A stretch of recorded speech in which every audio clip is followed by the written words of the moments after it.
hope you're having a good day, and if you're not, don't worry, better days will eventually come. I will firstly introduce myself. My name is Muhammad Hanan bin Azlee. My matrix number is T0000. What? Okay, that is correct. T000472. And I am from the School of Computing and Engineering Technology, and currently I'm studying the Diploma of Cybersecurity. I was an intake on July 2020, and currently I'm in my second year. In today's topic, I will share with you guys what is cybercrime.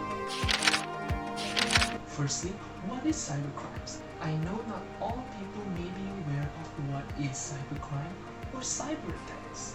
Well, today I will explain to you what cybercrime is and fill you in with recent issues regarding cyber attacks that happen in our country.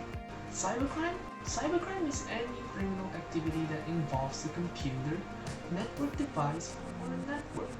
While most cybercrimes are carried out to generate profit for the cybercriminals, some cybercrimes are carried out against computers or devices directly to damage or disable them, while others use computers or network to spread malware, illegal information, images, or other materials. Some cybercrimes do both. For example, targeting computers to infect them with a computer virus, which is then spread to other machines and sometimes the entire network. Cybercriminal activity may be carried out by individuals or small groups with relatively little technical skills, or by highly organized global criminal groups that may include skilled developers and others with relevant expertise. To further reduce the chances of detection and prosecution, cybercriminals often choose to operate in countries with weak and non-existent cybercrime laws. Cybercriminals often carry out their activities using malware and other types of software, but social engineering is often an important component for executing most types of cybercrime. Phishing emails are another important component to many types of cybercrime, but especially so for targeted attacks, like business email compromise, in which the attacker attempts to impersonate via email. For example, a business owner that convinced their employees to pay out a fake invoices. Now I'm going to share with you guys the common types of cybercrime that maybe we encounter at some point of our life without us realizing it. There are many different types of cybercrime. Most cybercrimes are carried out with the expectation of financial gain by the attackers. Some specific types of cybercrimes include the following. Number 1. Cyber extortion, a crime involving an attack or threat of an attack, coupled with a demand for money to stop the attack. One form of cyber extortion is the ransomware attack. Here, the attacker gains access to an organization's system and encrypts its documents and files, anything of potential value, making the data inaccessible until a ransom is paid. Usually, this is in some form of cryptocurrency such as Bitcoin. Number 2. Cryptojacking, an attack that uses scripts to mine cryptocurrencies within browsers without the user's permission. Cryptojacking attacks may involve loading cryptocurrency mining software into the victim's system. However, many attacks depend on JavaScript code that does in-browser mining if the user's browser has a tab or a window open on the malicious side. No malware needs to be installed, as loading the infected page executes the in-browser mining code. Number 3. Identity theft. It is an attack that occurs when an individual accesses a computer to gather a user's personal information, which they then use to steal that person's identity or access their valuable accounts, such as banking and credit cards. Cybercriminals buy and sell their identity information on darknet markets, or we also known as dark web, offering financial accounts as well as other types of accounts like video streaming services, webmail, video and audio streaming, online auctions, and more. Personal health information is another frequent target for identity thieves. Number 4. Credit card fraud. It is an attack that occurs when hackers infiltrate retailers' system to get their credit card and or banking information of their customers. Stolen payment cards can be bought and sold on the darknet markets, where hacking groups that have stolen mass quantities of credit cards profit by selling to lower level cybercriminals who profit through the credit card fraud against individual accounts. Now we go to number 5, which is cyber espionage, a crime involving a cybercriminal who hacks into systems or networks to gain access to confidential information held by a government or other organization. Attacks may be motivated by profit or by ideology. Cyber espionage activities can include every type of cyber attack to gather, modify, or destroy data, as well as using network-connected devices like webcams or CCTV cameras to spy on a targeted individual or groups, and monitoring communication including emails, text messages, and instant messages. Number 6. Software piracy. It is an attack that involves the unlawful copying, distribution, and use of software programs with the intention of commercial or personal use. Trademark violations, copyright infringements, and patent violations are often associated with this type of cybercrimes. By now, I believe that you guys should already understand the context of cybercrime or cyber attacks. Like I mentioned earlier in the video, I will tell you a couple incidents of cybercrime that had happened in Malaysia in the recent years, or early years, yeah. Number 1. A Pahang student persuaded into paying over 6,000 ringgit in fake loan scam. The incident happened in Kuantan. He only wanted to borrow 1,000 ringgit but was forced to go through a terrorizing experience, including being scolded by a fake online loan syndicate before losing 6,360 ringgit. The 22-year-old student came across a Facebook page posting by a company offering loans, and he decided to apply for 1,000 ringgit to repay a friend. The victim filed a form provided on the Facebook page before speaking to a syndicate member who identified himself as William. State Commercial Crime Investigation Department Chief Superintendent Muhammad Wazir Muhammad Yusuf said the victim was told that the minimum loan amount was 5,000 ringgit.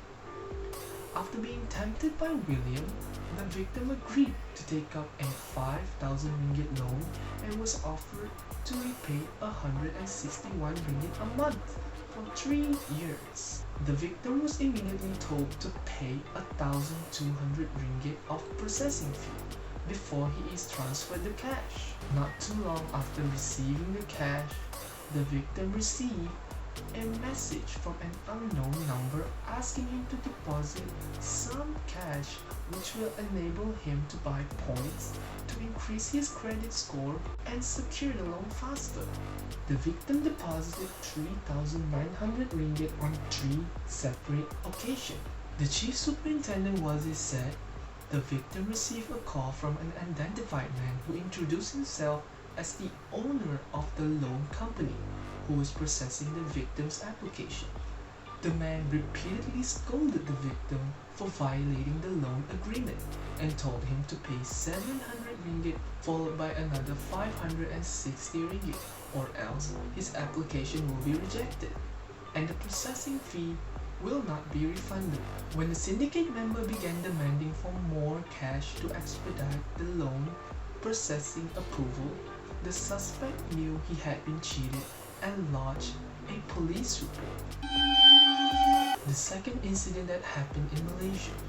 A housewife loses 45,000 ringgit in a Bitcoin scam.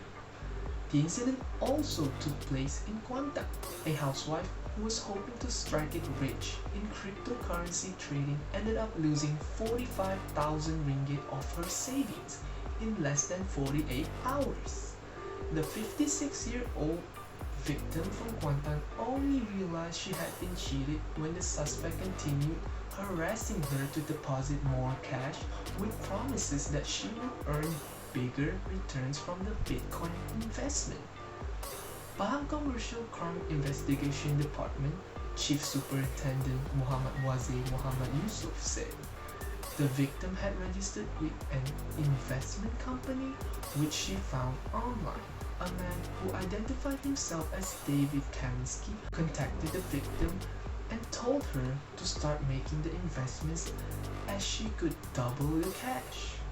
The victim immediately transferred 30,000 ringgit. The man called the following day asking her to deposit another 15,000 ringgit, which the victim agreed. The suspect called asking for another 50,000 ringgit with promises that the housewife is set to receive the returns amount of 480,000 ringgit. The chief superintendent Wazi said the victim, who had used all of her money from her savings, began to ignore the suspect's demands for more cash and decided to lodge a police report immediately. Incident number 3. Too many have lost their money in love scams. A 58-year-old robot tapper in Jempol Negeri Sembilan recently lost 99,000 ringgit of his employees' provident fund, or known as EPF savings, to a love scam.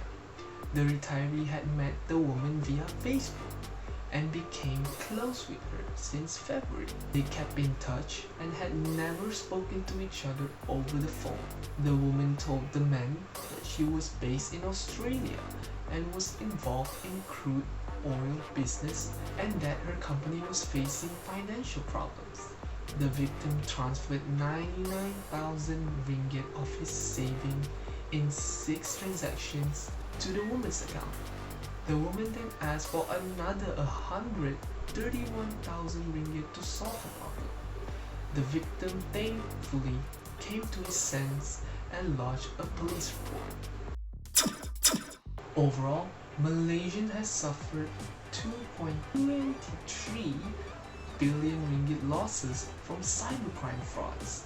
According to statistics from the police, a total of 67,552 cybercrime cases were reported between 2017 till June 2021 this year. Thus, we need to educate the public and ourselves on how to identify, check, and report against the highly deceptive tactics employed by scammers. Malaysians must play an active part in clamping down on cybercrimes to always keep digital platforms safe. If everyone keeps quiet and let things pass, scammers will continue to exploit our community. So people should know how and where to report various financial scams, as this will improve the quality of data collected by various enforcement bodies to help tackle frauds within 3 simple steps, which is spot, check, and report. The people can be actively involved in crippling online scams. We're almost at the end of the exposure of cybercrimes. I will be exposing to you guys on ways to protect ourselves against cybercrime. Since everyone is vulnerable to the threats of cybercrime, there are simple but proactive steps to avoid becoming victims of cybercrime, such as never give out personal data over the phone or via email unless you are completely sure the line or email is secure. Next, do not open an attachment from a sender you do not know. Next, do not click or download any links in spam emails or other messages from unidentified sources. Next, check the authenticity of the organizations involved by calling the companies using the number on their official website. After that, Use strong passwords that people will not guess, and do not record them anywhere. Lastly, ensure that your antivirus software and operating system are up to date to protect your devices from the latest security threats. I guess that is all that I can share with you for today. I hope every single person that had watched this video can share this knowledge to their beloved ones. I also hope that we can tackle the cyber attackers and avoid ourselves from being one of the victims. That's all from me. Thank you so much for watching. Take care. See you later. Assalamualaikum and peace out.